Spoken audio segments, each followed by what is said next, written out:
मुस्लिम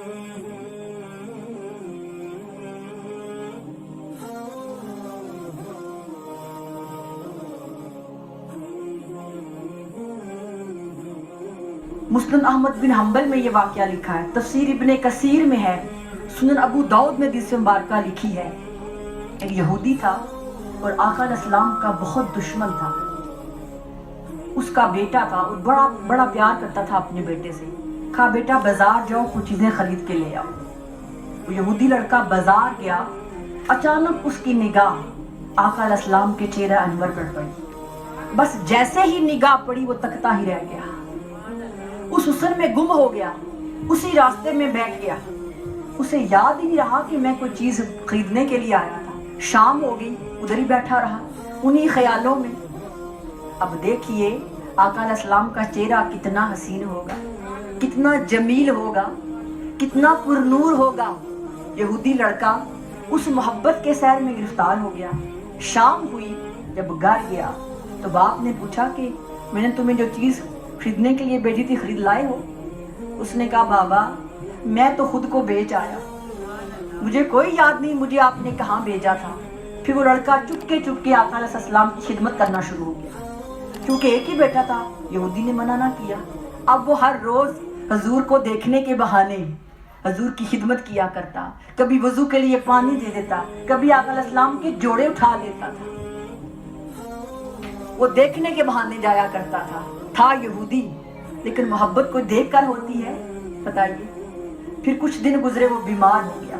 इतना बीमार हुआ कि बिस्तर पर जा पड़ा और अपने बाप से एक ही बात कहता था, मुझे कुछ और नहीं चाहिए, मेरे सोने को बुला दो, मुझे कुछ और नहीं चाहिए, मेरे सरकार को बुला दो। अब था वो यहूदी, उसके अंदर गैरत थी, मैं क्यों उनको बुला के लाऊं। लेकिन औलाद ऐसी चीज है जो माँ बाप को हर काम करने पे मजबूर कर देती है। फिर मजबूर होकर गया और कहने लगा, ए अबुल कासिम मैं तो यहूदी हूँ, मुझे आपसे कोई गर्ज नहीं, लेकिन मेरा बेटा आपसे बहुत मोहब्बत करता है और अब उसकी आखिरी सांसें चल रही है। वो एक ही बात कहता है कि आपको देखना है, तो क्या आप मेरे घर चलेंगे? मैं आपका दुश्मन हूँ, क्या आप मेरे घर चलेंगे? तो सोचिए आका करीम ने क्या जवाब दिया होगा।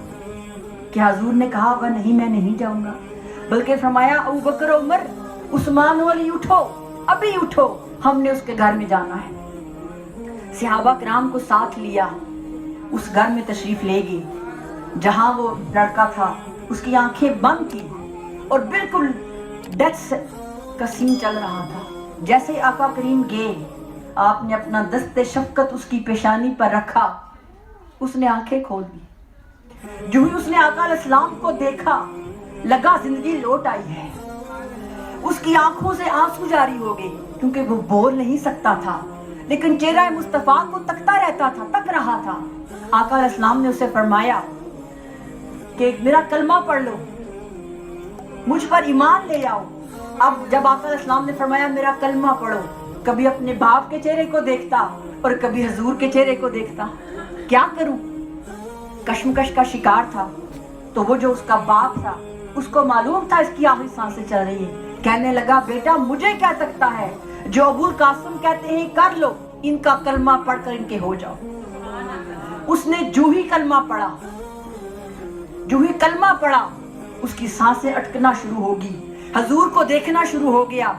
यानी वो ख्यालों में हजूर से कह रहा था, आका मेरे पास तो कुछ नहीं है, मैंने तो कोई नमाज नहीं पढ़ी, मैं तो भी पाक भी नहीं हुआ, जस्ट आपका कलमा पढ़ा है। आका ने फरमाया तुम कलमा पढ़ लो, मैं जानू मेरी जन्नत जाने, तुम मेरे हो जाओ, जन्नत भी मेरी है, खुदा भी मेरा है, फरिश्ते भी मेरे हैं। अरे तुम मेरे हो के देखो तो सही, जंतु में आला मुकाम न दूं तो मुस्तफा न कहना। जैसे ही कलमा पढ़ा, उसकी रूह परवास कर गई, उसकी डेथ हो गई।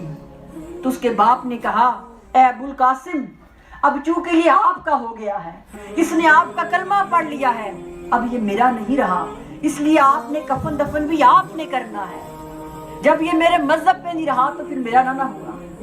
देखिए वो यहूदी था, लेकिन बात पते की कर गया, कहा ये आपका हो गया। और जो हजूर का हो जाए ना, फिर उसको हजूर اکیلا نہیں چھوڑتے.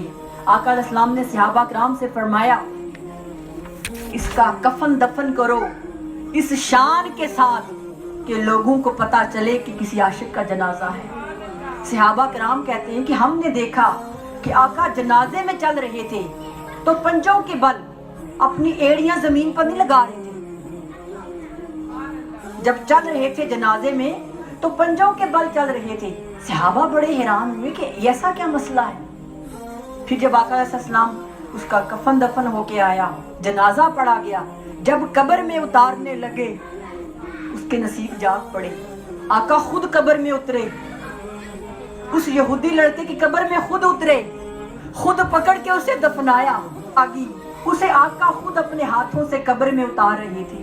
جب دفنا چکے تو صحابہ نے کہا یا رسول اللہ آپ کی قبر میں اترے ہیں, ہم جاتے.